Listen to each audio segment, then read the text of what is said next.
வணக்கம். சாத்தம் பிரிட்ஜ் மிகவும் பழுதடைந்திருப்பதால் வாகனங்கள் செல்ல அனுமதிக்காத ஒரு சூழல் உருவாகியிருக்கிறது.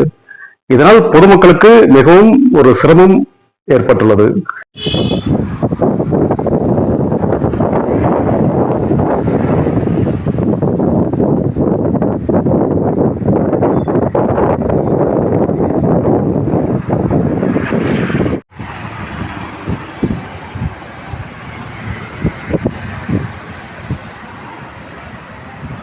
அதாவது கிட்டத்தட்ட 1 கிலோமீட்டர் தூரம் அவர்கள் போட் பிடிப்பதற்காக, படகுத்துறைக்கு செல்வதற்காக 1 கிலோமீட்டர் அவர்கள் நடந்து செல்ல வேண்டிய ஒரு சூழல் உருவாகியுள்ளது.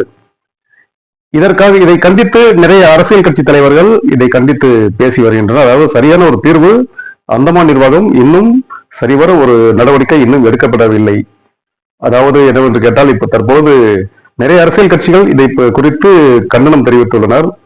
சமீபத்தில் காங்கிரசின் நிர்வாகியான டிஏஜி பாஸ்கர் அவர்கள் ஒரு அறிக்கை ஒன்று வெளியிட்டுள்ளார். அதாவது அங்கு வந்து செல்வதற்கு பயணிகள் மிகவும் சிரமமான ஒரு சூழ்நிலை உருவாகியுள்ளது. அதனால் அவர்கள் செல்வதற்கு ஒரு ஆட்டோ செல்ல வேண்டும், ஆட்டோ செல்ல அனுமதிக்க வேண்டும். அதற்காக அந்த பாலத்தை சிறிது சரி செய்ய வேண்டும் என்று அவர் கூறியுள்ளார்.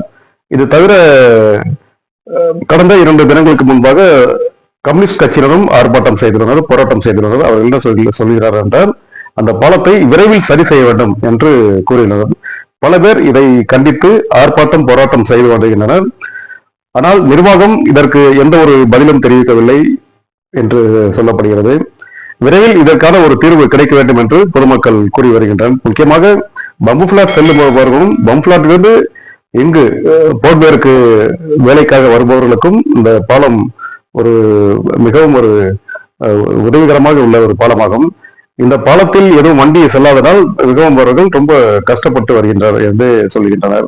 கார்னிகபாரில் பெர்கா என்னும் கிராமத்தில் கடந்த 10ஆம் தேதி அன்று போலீஸ் குழுவினரால் ஒரு சோதனை தேடுதல் வேட்டை நடந்தது. அந்த தென்னந்தோப்பில் சட்டவிரோதமாக மதுபானங்கள் பரிமாற்றம் செய்யப்படுவதாக அவளுக்கு கிடைத்த தகவலின் அடிப்படையில் அங்கு 4 லிட்டர் சட்டவிரோதமான மதுபானம் அவர்களுக்கு பறிமுதல் செய்யப்பட்டது. 4 லிட்டர் அளவு சட்டவிரோதமான மதுபானம் அவர்கள் பறிமுதல் செய்யப்பட்டனர். இது தவிர 5027 லிட்டர் லகான் எனப்படும் பொருளும் அங்கிருந்து பறிமுதல் செய்யப்பட்டதாக அந்த போலீசார் தெரிவித்துள்ளனர். கார்னிகபாரில் சட்டவிரோதமாக மதுபானம் பறிமுதல் செய்யப்பட்டதை பொதுமக்கள் மிகவும் வரவேற்றுள்ளனர். இதுபோன்ற நடவடிக்கை அடிக்கடி எடுக்க வேண்டும் என்று பொதுமக்கள் தரப்பில் சொல்லப்படுகிறது. பொதுமக்கள் கார்னிகபார் போலீசாரின் இந்த செயலை மிகவும் பாராட்டி வருகின்றனர். போலீசாரின் இந்த மதுவுக்கு எதிரான ஒரு செயல் அந்தமானை மதுவுக்கு எதிரான ஒரு ஊராக மாற்ற முடியும் என்று பொதுமக்கள் கருத்து தெரிவிக்கின்றனர்.